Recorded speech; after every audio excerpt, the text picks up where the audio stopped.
Kayleigh McEnany, a current Fox News host who served as the White House press secretary for former President Donald Trump, has a reassuring message for her fans.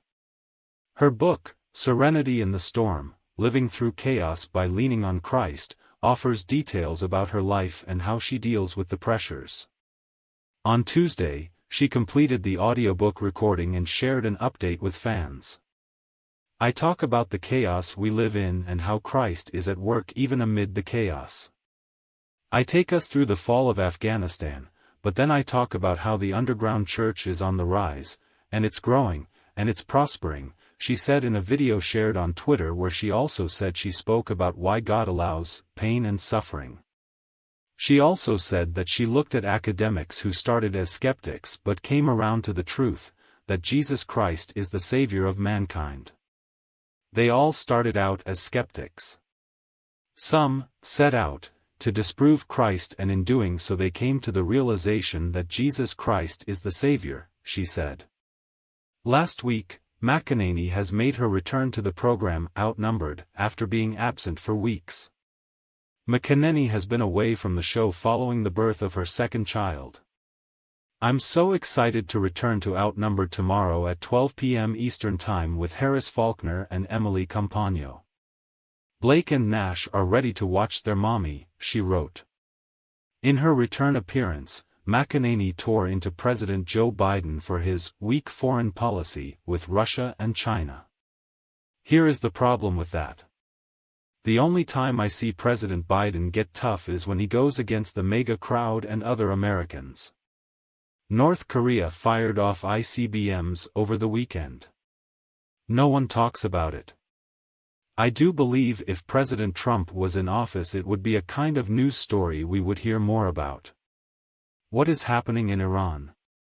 Now what's really happening is the reconstitution of Russia, Brazil, and other nations petitioning to be part of it. There are some things happening right now that beneath the surface, the big shifts that we have to make sure don't fall apart or everything will fall apart. The other line that stood out to me: this war was never a necessity but a tragedy. It was an avoidable tragedy. To your point about the Trump administration, I maintain this wouldn't have happened. We saw Crimea taken in the Obama years and now exerting force and trying to redraw the map again, McEnany said. Peace is maintained by having a strong defense and being unequivocal and strong about using offense when necessary.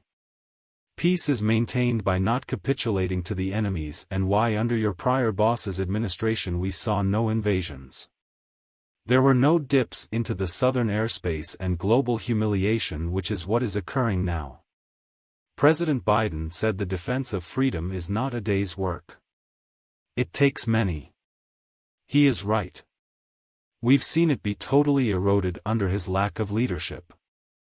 Pushing further a little bit on the Josh Rogue article you touched on there.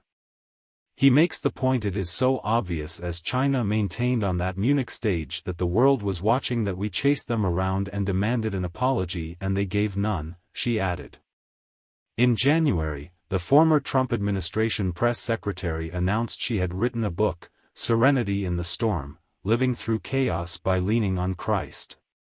On Amazon, the description of the book states, Kayleigh McEnany brings to life the key cultural and political issues of our time, from the fall of Afghanistan to the Supreme Court's abortion decision, analyzing world events through the lens of faith and providing readers with serenity in the storm.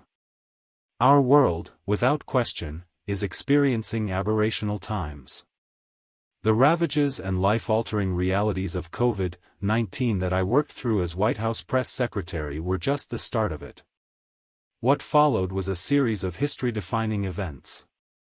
From the fall of Afghanistan to the nationwide crime wave, we've all endured painful images of death, destruction, and chaos.